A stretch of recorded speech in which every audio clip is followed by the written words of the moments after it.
Assalamualaikum warahmatullahi wabarakatuh. Selamat datang di channel konsultasi skripsi Tangerang. Oke, kali ini gua ada klien yang minta diolahin data penelitiannya pakai software Evius.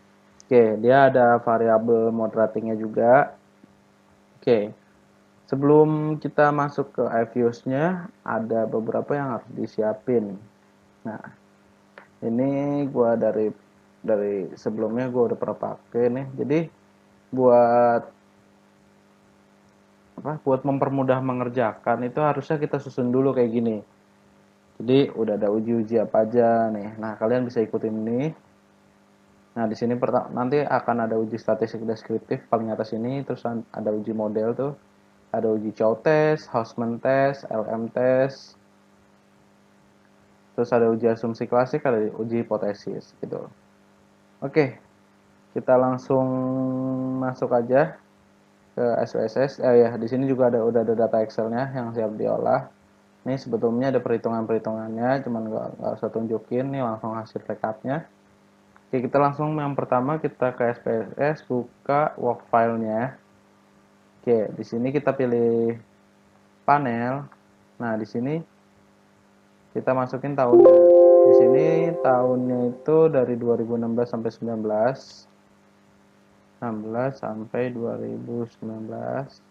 Number of cross section-nya atau jumlah sampelnya lah, jumlah perusahaannya itu ada 10 nih, kan ada total 40 ya. Nih kalau ngikutin ini ada 40. Nah, ada 40 berarti ada ini karena 4 tahun berarti ada 10 perusahaan kan jadi 40 data. Oke. Setelah itu kita langsung bikin variabelnya aja. Di situ ada variabel X1, X2, Z, Z-nya ini moderasi dan Y. Nah, moderasi ini diakuin sebagai X3, cuman tetap di sininya nanti gue tulisnya Z. Oke, kita mulai, kita langsung bikin aja. Ini kita pilih series. Kita ketik X1. Nah, terus ini bisa di copy. Di copy. Bisa paste gini atau Ctrl V juga bisa. Nih gua Ctrl V aja. Nah, langsung X2. Terus Ctrl V lagi aja langsung Z. Ctrl V lagi langsung Y. Nah, ini variabel kan ada 4. Oke, urutannya tadi kan X1, X2, Z sama Y. Nah, biar kebukanya kayak gitu, kita harus kliknya sesuai X1, X2, Z, baru Y. Kita klik kanan, open as group. Nah, bentuknya akan kayak gini. Nah, di sini kita tinggal copy aja angka-angka ini. Kita blok, Ctrl C, kita paste di sini datanya. Nah, ini urutannya X1, X2, ZY ya. Padahal di sini X1, X2, YZ. Karena tadi yang gue bilang sesuai kita kliknya. Oke. Nah, di sini udah di copy datanya. Ini close saja. Oke.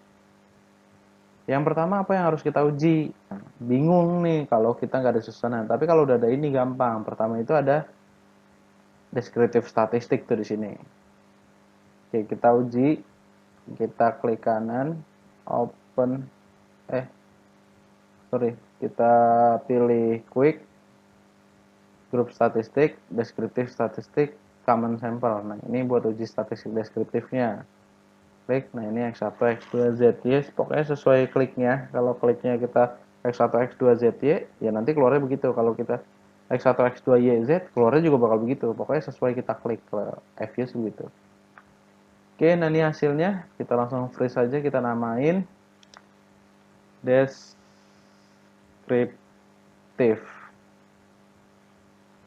Oke, ini kita copy langsung.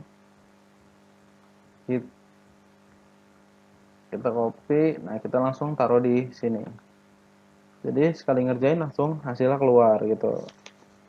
Jadi biar nanti nggak bolak-balik lagi karena udah kita copy semua. Oke, lanjut berikutnya kita masuk ke uji model. Uji model tuh fungsinya buat milih. Buat milih model mana yang cocok. Di FX itu ada 3 model. Ada common effect, ada fixed effect, sama ada random effect. Nah, cara milihnya itu ada 3 uji. uji chow test untuk menguji antara common dan fixed. Terus ada uji Hausman untuk menguji fixed dan random. Terus ada uji LM untuk menguji random dan common. Jadi diadunya berdua-berdua. Nah, kita langsung masuk ke pengujian. Nah, untuk pengujian itu kan harus diregress datanya. Kalau diregress datanya yang pertama diklik tuh Y-nya. Y, terus X1, X2, Z. Kita klik kanan, open as equation. Nah, ini kita panel, kita pilih cross sectionnya ada 3 di sini. Kalau non itu berarti common, fix itu ya fix effect, random itu random effect. Nah, kita pilih non dulu karena kita yang chow dulu kita mau uji chow test. Chow test itu kan buat bandingin common effect dan fix effect. Nah, pertama kita uji itu common effect-nya dulu. Kalau common effect itu kita pilih non. Oke, nah ini hasilnya. Lanjut kita ke estimate lagi. Estimate itu yang ini ya, yang equation tadi. Nah, ini kita pilih habis itu fix. Karena kan kita mau uji antara common dan fix. Nah, udah jadi nih common sama fixnya. Langsung kita uji pakai chow test. Nah, di sini ada 3 uji. Kalau ini yang atas ini chow test, ini Hausman test, ini LM test. Nah, LM test kadang nggak bisa pakai itu. Kalau nggak bisa pakai itu, kita pakai LM test yang di sini. Sama aja hasilnya.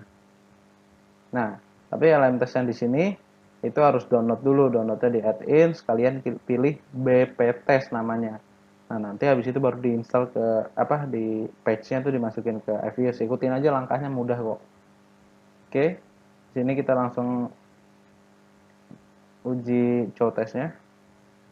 Oke, ini hasilnya. Hasilnya kalau bingung bacanya, ini kita freeze dulu, kita namain chow biar nggak hilang. Oke, langsung kita copy aja, ini yang di copy atasnya aja. Nah, biar langsung dimasukin aja. Untuk bacanya belakangan aja gampang. Karena kalau baca sekarang terus udah bingung duluan. Jadi nggak usah dibaca dulu, langsung lanjut ke Hausman test. Hausman test itu untuk uji fix dan random. Oke. Ini terakhir kan kita udah uji udah uji fix effect. Nah, kita langsung bisa lanjutin ke random effect. Nah, ini random. Oke. Kita langsung bisa uji Hausman. Hausman. Oke, ini hasil Hausman. Kita freeze lagi. Kita kasih nama Hausman.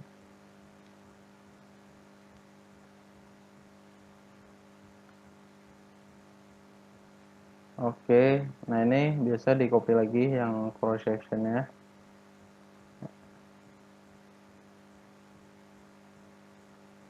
Nah, ini dimasukin lagi. Pokoknya kalau habis uji langsung input. Nah, masalah baca belakangan gampang lah. Yang penting kalian ada dulu hasilnya. Kalau nggak ada hasilnya bingung ya mau dibaca apa. Oke, ini close. Oke, ini kan terakhir tadi random.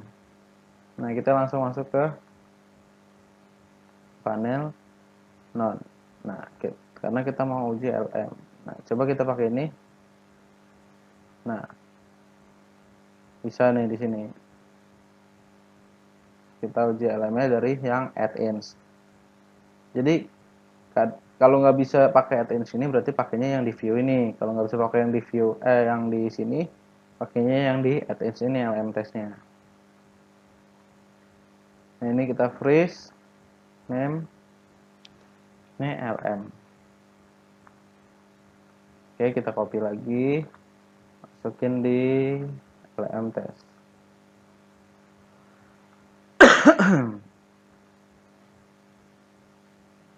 Oke, terus bacanya gimana? Oke. Sebelumnya fungsinya ini buat apa sih? Jadi buat masuk uji asumsi klasik dan uji hipotesis itu kita harus tentuin dulu model mana yang mau kita pakai buat diuji bawah nih, buat diuji asumsi klasik dan uji hipotesis. Kita tentuin dulu di sini. Oke, yang pertama kita baca chow testnya. Jika nilai probability cross section ini probability, ini cross section, berarti nilainya ini 0,000. Jika nilai probability cross section chi-square kurang dari 0,05, jika nilai probability-nya kurang dari 0,05, maka kita pilih fix. Nah, di situ kan nilainya 0,000. berarti kurang dari 0,05. Oke, berarti di uji cow fix menang. Oke, ini kita kasih ini deh tanda deh fix yang menang. Jangan di sini deh tandanya, seperti di sini aja. Nah, ini fix menang. Oke, di uji Hausman gimana hasilnya? Nah, ini kita enter aja biar gampang, biar kelihatan tabel sama kriterianya jadi satu. Oke, jika Hausman test menerima H1, kalau bingung bacanya gini aja. Jika p-value kurang dari 0,05, jika probability value, jika nilai probability, ini prob. Jika nilai probability kurang dari 0,05, maka metode yang kita pilih fix. Nah, ini kan lebih dari 0,05. Berarti yang kita pilih random, karena Hausman kan nguji antara fix dan random. Nah, di sini menang si random. Oke, yang terakhir nih, LM test. Apabila nilai p-value lebih besar dari 0,05, maka estimasi yang terbaik adalah common effect. Jika nilainya lebih dari 0,05 ya. Nah, yang dibaca tuh nilai ini. Ini yang bronze pagan, tapi yang bawahnya nih, yang 0,0000. Nah, ini kan lebih kecil. Di sini kan syaratnya kalau lebih besar dari 0,05 yang dipilih common. Berarti kalau kurang dari 0,05 yang dipilih si random, karena ini uji LM itu buat ngadu antara random dan common. Di sini menang random. Di sini random posisinya menang, lawan fix menang, lawan common menang. Otomatis yang kepilih itu random effect gitu. Oke, kita langsung lanjut. Berarti udah tahu nih kita yang kepilih si random effect. Kita langsung lanjut ke uji asumsi klasik dan uji hipotesisnya. Karena kita udah tahu dari uji model yang terpilih random effect, kita langsung bisa lanjut. Oke, yang pertama kita uji dulu randomnya. Nah, tadi kalau kita uji itu C-nya nggak gue pindahin, karena kalau diuji itu C-nya juga nggak baca. Nah, kalau di sini kalau diuji regresi ini, karena biar rapi itu konstantanya harusnya pertama keluarnya. Jadi kalau C-nya kita pindahin ke depan ini, ke depan X1, itu posisi C-nya itu yang pertama. Oke, kita lihat aja langsung hasilnya nih. Ini kita pilih panelnya, jangan lupa ini kita pilih random. Oke. Nah, di sini ini C-nya itu ada di konstantanya, ini ada di awal. Jadi kalau tadi nggak kita pindahin, konstantanya itu ada di bawah Z. Nggak, ya gue udah terbiasa lihat di atas ini. Sebenarnya bebas sih. Tapi ya karena udah umumnya di sini, letak konstanta itu ada di awal, jadi kita ikutin umumnya aja. Oke, ini kita langsung freeze name, ini random. Oke, kita copy dulu nih tabelnya. Oke, ini copy tabel yang pertama ini. Koefisien itu untuk baca nilai regresi apa? Buat baca analisis regresi berganda, dan T ini untuk uji T-nya. Oke, kita langsung masukin berarti buat analisis regresi berganda sama uji T.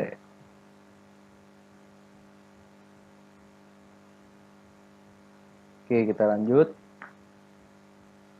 Nah, di bawahnya ada ini yang berikutnya kita copy. Nah, di sini ada nilai adjusted R-square untuk determinasi, ada F statistic, F probability untuk uji F, terus di sini ada Durbin-Wassermann untuk uji autokorelasi. Oke, kita langsung masukin uji F, determinasi, sama autokorelasi. Oke, lanjut. Ini udah kelar. Selanjutnya, kita langsung masuk ke uji normalitas. Cara uji normalitas gampang, kita tinggal ke view. Terus kita, oh ya, jangan lupa kalau uji normalitas tuh ininya harus sudah ke uji dulu ya, kalau nggak bisa dia. Ini ke view, terus residual test, kita pilih normality test. Nah, ini hasilnya. Kita freeze ke tadi, kita namain normalitas.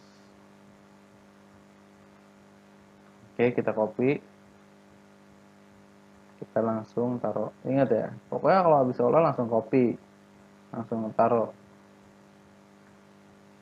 Oke, hasil normalitasnya oke, nanti kita bahasnya belakangan, kita langsung uji dulu aja. Terus multicall itu caranya gimana? Multicall itu kita klik dulu X1, X2, ZY, urutannya biar bagus gitu, X1, X2, ZY. Terus kita pilih quick, kita pilih correlation. Oke, nah ini hasilnya, kita freeze dulu, name. Jadi multicall itu untuk menilai korelasi atau hubungan antar variabel independen. Multicall.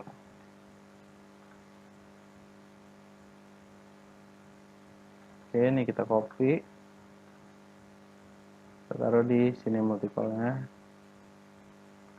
Nah, yang terakhir ada uji heteros.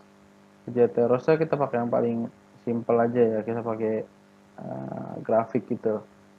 Caranya kayak tadi kita olah lagi X1 Z, open as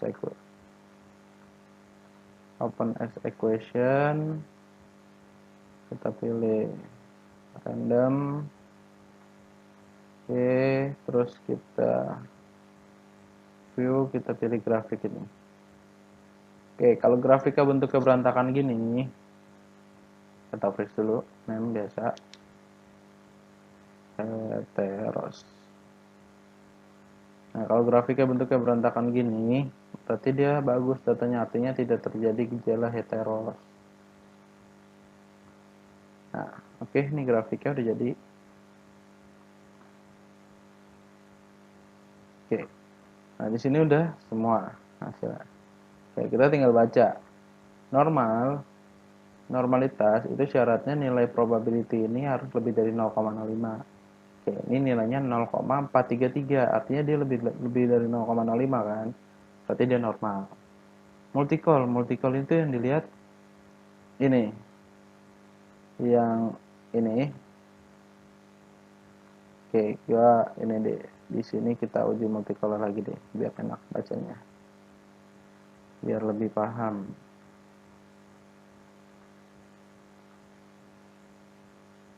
Kita quick group statistic correlation. Oke. Ini. Untuk X1 yang dilihatnya cuma X2 sama Z. Nah, jadi yang dilihat cuma 1, 2, 3. Jadi hubungan antar variabel independen X1 ke X2 hubungannya gimana sih? Nah, lihat ini berarti. Nah, X ini ada X2 ke X1 sama pasti nilainya ini sama ini. Jadi cukup yang dibaca ini aja. Nah, X1 ke X2 itu hubungannya gimana? Selama nilainya di bawah 0,9 itu bagus. Jadi bagusnya itu nilainya harus di bawah 0,9, nggak boleh lebih dari 0,9. Nah ini 0,0, ya kan 0,01, berarti lebih kecil, aman. Nah X1 sama Z, karena Z kita akuin sebagai independen juga, maka dia harus diuji juga. Nah X1 sama Z gimana? Oh bagus, aman. Terus X2 ke Z gimana? X2 ke Z juga aman, di bawah 0,9. Oke. Nah yang Y nggak perlu, karena multicall itu untuk menguji antar variabel independen. Jadi ke dependen nggak perlu diuji. Gitu. Oke. Close. Oke, terus untuk heteros tadi gue udah jelasin, yang penting nggak yang penting grafiknya ini nggak bentuk pola tertentu, pokoknya berantakan. Oke, kalau autokorelasi ini pakai syaratnya Imam Ghazali, dia harus cari nilai DU-nya dulu. Umumnya lolos itu antara nilai 1,7 sampai 2,3. Nah ini kan 2,0 sih udah pasti lolos sebenarnya. Jadi gua nggak perlu cari dulu. Jadi gampangnya kalau kalian nilainya di antara 1,7 sampai 2,3 itu kemungkinan besar lolos lah. Nah, habis itu kalian tinggal lihat nilai DU-nya terus kalian bandingin. Oke, di situ nih tinggal uji hipotesis, kalian baca. Kalau paling cepet baca uji hipotesis tuh gue lihat dari propnya. Nah, X1-nya nilainya 0,03, di bawah 0,05 berarti dia berpengaruh. X2-nya 0,17, di atas 0,05 berarti dia nggak berpengaruh. Z-nya di bawah 0,05 juga berarti dia berpengaruh. Oke. Nah, yang penting itu uji F. Uji F itu harus berpengaruh. Nah, ini nilai F probability-nya itu 0,01, di bawah 0,05. Berarti dia berpengaruh. Oke, sampai sini. Cuman nggak sampai sini, karena dia ada variabel moderating, kita harus tambahin variabel uji untuk variabel moderatingnya. Gua bawain dulu.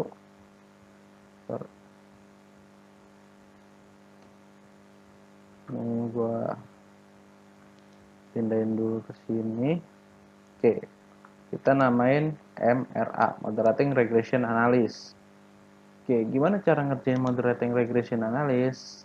Nah, karena di sini X-nya ada 2, berarti ada M1 atau moderating yang pertama, tapi namanya nanti nggak begini ya.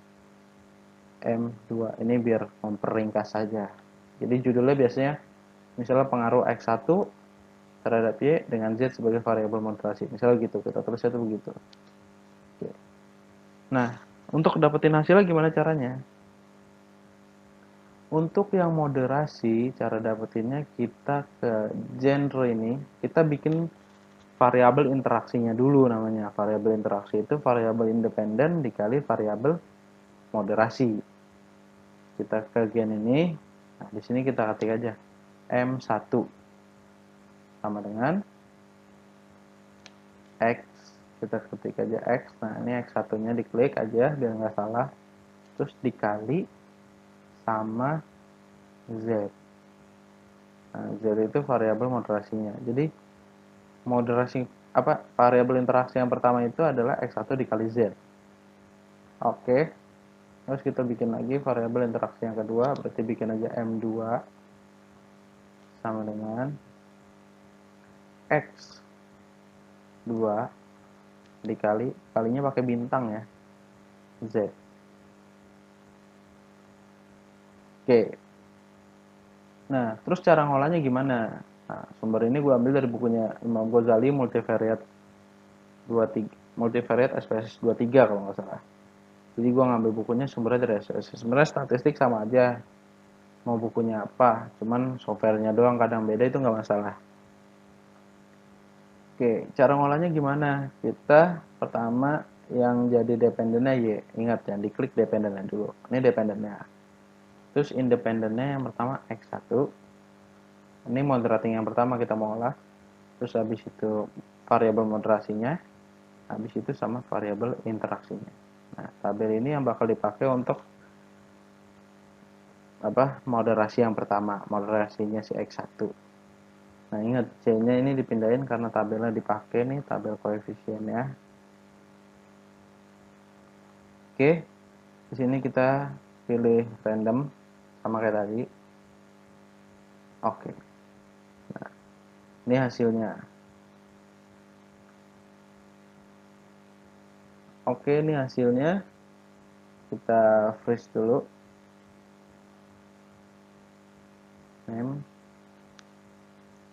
Ini moderating 1. Oh ya, nah itu gue pakai underscore karena emang si Fuse tuh nggak bisa baca spasi, jadi harus pakai underscore. Oke, ini kita copy. Ingat, biasain copy-nya dulu. Masalah baca nanti ya gampang, kalau bingung kita bisa tanya atau kita bisa cari-cari. Yang penting hasilnya kita taruh dulu gitu.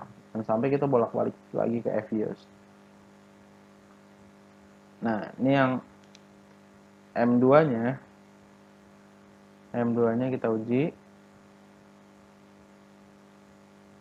Caranya sama, dependennya dulu, habis itu X2-nya, habis itu moderasinya, habis itu M2-nya. Kita klik kanan, open as equation. C-nya kita pindahin lagi.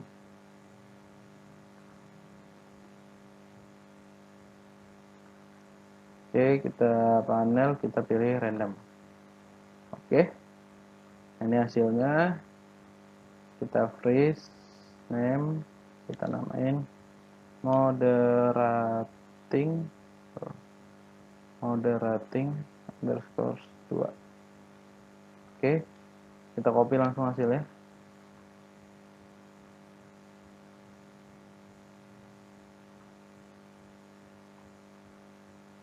Oke, masukin sini. Oke.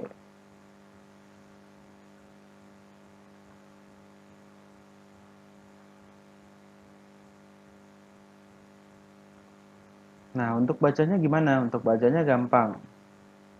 Oke, kita baca dulu yang pertama. Ya, kita baca dulu yang pertama. Kita lihat dulu hasilnya memoderasi apa enggak. Lihatnya cukup dari yang M1-nya aja. Kalau hasilnya dia berpengaruh, berarti dia memoderasi. Nah, ini kan nilainya probability-nya 0,09 di bawah 0,05. Ini kan 0,009 di bawah 0,05. Artinya si variabel Z itu dapat memoderasi atau dapat memperkuat hubungan antara X1 terhadap Y gitu. Si variabel Z ini dapat memperkuat hubungan antara X1 terhadap Y. Sebenarnya belum bisa dibilang memperkuat, nanti untuk memperkuatnya ada lagi. Nanti gue jelasin. Oke, yang penting ini kita udah tahu dulu ini dia si Z-nya bisa memoderasi hubungan antara X1 terhadap Y. Untuk memperkuat memperlemahnya nanti dulu. Nah, ini yang X2-nya. X2 di sini hasilnya yang M2-nya 0,3 di atas 0,05. Berarti dia tidak memoderasi. Kalau tidak memoderasi itu artinya X1 X2 dengan adanya si Z X1 ke Y X2 ke Y dengan adanya si Z itu nggak ngefek ke hubungan antara X2 dan Y itu. Kalau nggak memoderasi itu gitu. Nah, kalau memoderasi tapi menurun, nah, memperlemah disebutnya, itu dia mempengaruhi, tapi mempengaruhinya jadi lemah. Nah, kalau memperkuat, ya itu dia juga mempengaruhi, cuman memperkuat. Kalau ini nggak memoderasi berarti ya dia nggak ngaruh, nggak memperkuat dan nggak memperlemah gitu. Itu yang si moderasi kedua. Oke, di sini untuk memperlihat memperkuat memperlemahnya di mana? Lihatnya sebentar di sini. Nah, di sini nilai adjusted R square-nya ini kan yang bukan di sini. Yang M1. Yang M1. Nah, ini moderating 1. Di sini nilai adjusted R square-nya 0,355. Oke. Di sini 0,355 ya. Nah, kita harus tahu dulu sebelum adanya si Z dia lebih tinggi atau lebih rendah. Nah, kita harus uji dulu X1 terhadap Y. Jadi gini ujinya, Y-nya dulu diklik, habis itu X1-nya. Di kanan, open as equation. Nah, karena kita cuma pengen lihat aja, jadi nggak perlu diubah C-nya. Nah, ini. Oh, sebelumnya adjusted square-nya cuma 0,04, tadi 0,3. Berarti ada peningkatan kan dari 0,04 atau cuma 4% jadi 33% tadi sekitar 33%. Nah, artinya dia memperkuat tuh hubungan antara X1 terhadap Y. Oke, sampai di sini dulu videonya. Semoga bermanfaat. Kurang lebihnya gua minta maaf dan kalau ini bermanfaat silahkan di-share, dibagi-bagi ke temennya yang lagi nyusun skripsi, yang lagi butuh cara untuk olah data, yang lagi kebingungan, dan kalian juga bisa konsultasi atau kontak ke gue di Instagram gue konsultasi skripsi Tangerang. Di situ ada nomor WA gue, kalian bisa WA, bisa tanya-tanya, dan bisa juga kalian daftar bimbingan ke gue. Oke, mungkin segitu aja video gue. Semoga bermanfaat. Kalau kalian suka bisa like, kalau kalian ada yang mau ditanyakan bisa komen, dan tolong disebarin ke teman-temannya sekali lagi. Oke, sampai di sini dulu. Wassalamualaikum warahmatullahi wabarakatuh.